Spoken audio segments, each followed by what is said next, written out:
Have you ever walked into a room and felt like every single person was quietly judging you? Most people assume that feeling is just shyness, something you're either born with or you're not. At first glance, that explanation feels reasonable since some people really do seem more reserved than others. But there's something strange about this feeling that most people never stop to actually examine. It almost never shows up when you're completely alone with your own thoughts. And it rarely shows up around people whose opinion genuinely means nothing to you. It shows up strongest around the people whose approval actually matters to you. That one detail changes almost everything about how we should understand social anxiety. Once you notice this pattern, it becomes nearly impossible to see it the same way again. You might notice it in a coworker who barely speaks in meetings, or a friend who cancels plans often. It can look like shyness from the outside, while feeling like something much heavier on the inside. By the end of this, you'll probably recognize this pattern in people you know, maybe even in yourself. Maybe you've experienced this before without ever having a real name for it. Maybe you've walked into a room and instantly felt like every eye landed on you. Maybe you've rehearsed one simple sentence in your head for several minutes before saying it. Maybe you've left a conversation replaying every word, wondering if something you said sounded wrong. Maybe you've turned down invitations, not because you didn't want to go, but because the thought felt unbearable. Maybe you've called this being awkward or being introverted, when it was actually something deeper than that. Maybe you've quietly wondered why everyone else seems to move through the world so easily. Maybe you stayed quiet in a meeting, holding back an idea you were fairly confident about. Maybe you've practiced an entire conversation in the shower before it ever actually happened. Maybe you've felt exhausted after being around people, even people you genuinely like being with. Maybe you've wondered if something is wrong with you for feeling this way at all. If topics like this resonate with you, consider subscribing so more conversations like this one find you. Now, let's look at what's actually happening underneath the surface of that feeling. The surprising part is that social anxiety isn't really about other people at all. What actually happens is often very different from what it feels like in the moment. What looks like fear of judgment is usually something quieter and far more personal than that. It's the fear of being seen clearly, in a way that can't be taken back. What seems like nervousness around strangers is frequently a spotlight turned inward on yourself. Your mind isn't really scanning the room for threats out there, it's scanning you, searching for anything that might look like a flaw. That's why the anxiety rarely fades once people clearly like or accept you. The real target was never other people's approval in the first place. The real target was always the fear of falling short of some invisible standard inside your own head. Most people spend years trying to manage other people's reactions without realizing that was never the real problem. The real problem was always the running commentary happening quietly inside their own head. Once that becomes clear, the whole picture starts to look different. Think about the coworker who stays completely silent in meetings, even with something valuable to say. On the surface, it looks like they simply prefer to sit back and listen. Underneath, they may be replaying every possible reaction their idea could get before ever speaking up. By the time it feels safe enough to talk, the moment has usually already passed them by. Think about the friend who cancels plans again and again, almost always at the last minute. It's easy to assume they're flaky or simply busy with something more important. In many cases, they spent the whole day imagining every way the evening could go wrong. The cancellation was never really about not caring about the friendship at all. It was about avoiding a feeling that seemed impossible to sit through calmly.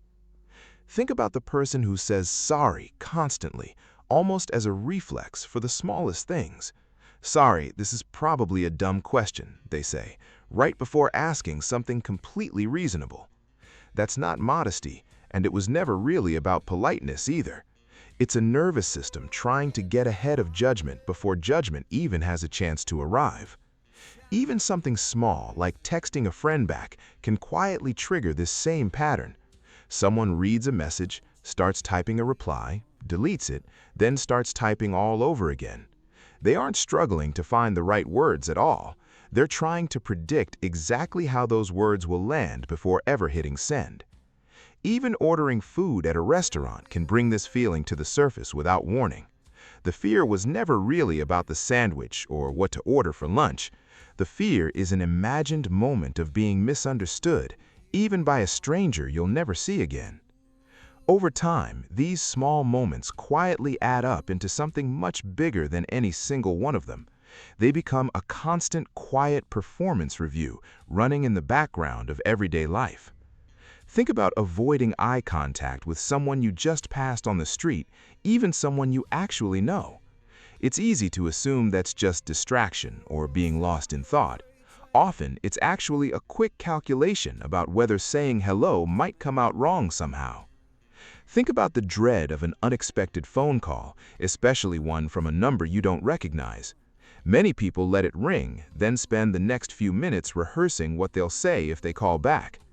A text message feels safer, mainly because it gives you time to edit yourself before anyone sees it. Think about walking into a party where you barely know anyone in the room. The instinct is to scan for a familiar face or a task, anything that gives you a reason to stand somewhere. That's rarely about wanting a task to do.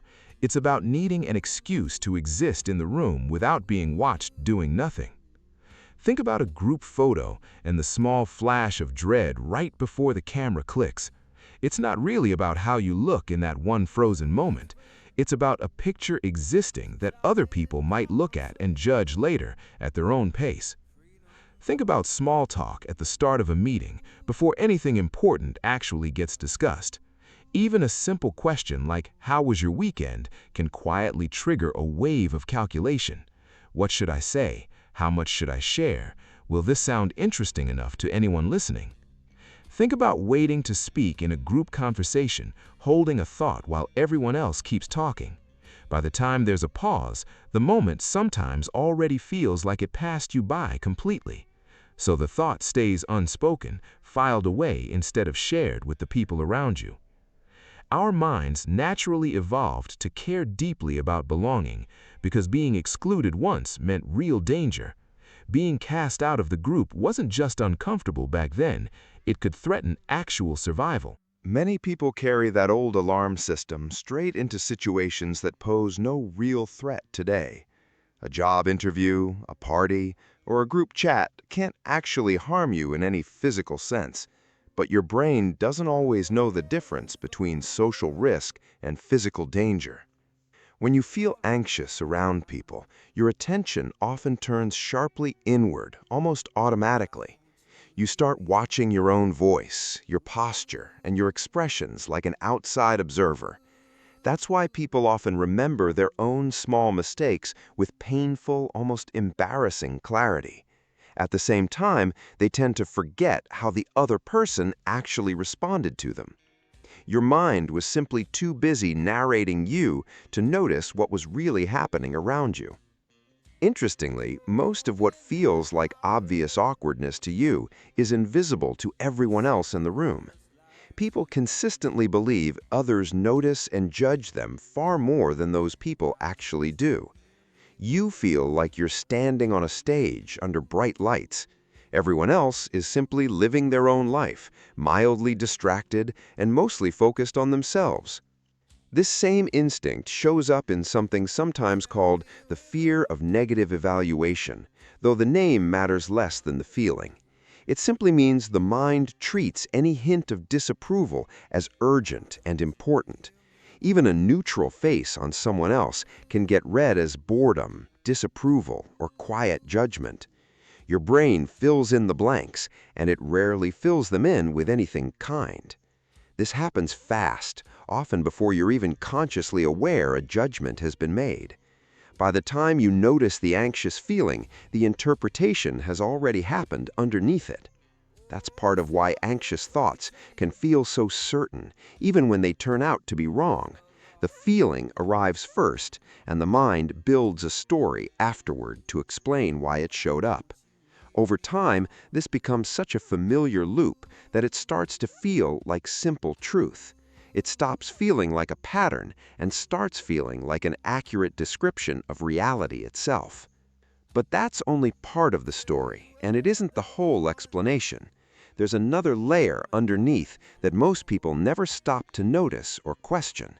This is where things get even more interesting, because anxiety doesn't just react to this moment. It reacts to a memory, or more precisely, a prediction quietly built from memory. The real reason usually traces back much earlier than the situation in front of you today. Many people who feel this way grew up somewhere mistakes carried real, painful consequences. Maybe a mistake once meant embarrassment in front of family at a moment you couldn't escape. Maybe it meant harsh criticism. Or maybe it simply meant being ignored when you needed connection most. Over time, a growing brain quietly draws one conclusion from moments like these. Being seen feels risky, and being wrong in front of others feels like something to avoid at all costs. This doesn't necessarily make anyone in that story a bad person at all. Often these patterns get passed down without anyone meaning to, one generation learning fear from another. As a result, your nervous system builds a kind of early warning system for social moments. It reacts to an ordinary meeting today as if it carried the same weight as those earlier moments. That's why logic rarely helps much in the actual moment it's needed.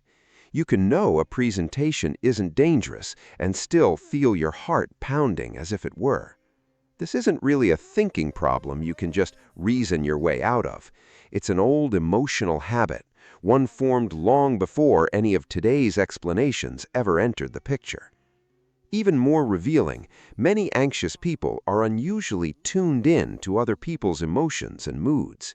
That sensitivity could be a real strength if it wasn't constantly scanning for danger instead. Instead of helping you connect, it keeps you bracing for something that almost never actually happens. Sometimes this pattern gets reinforced later in life, too, not only back in childhood.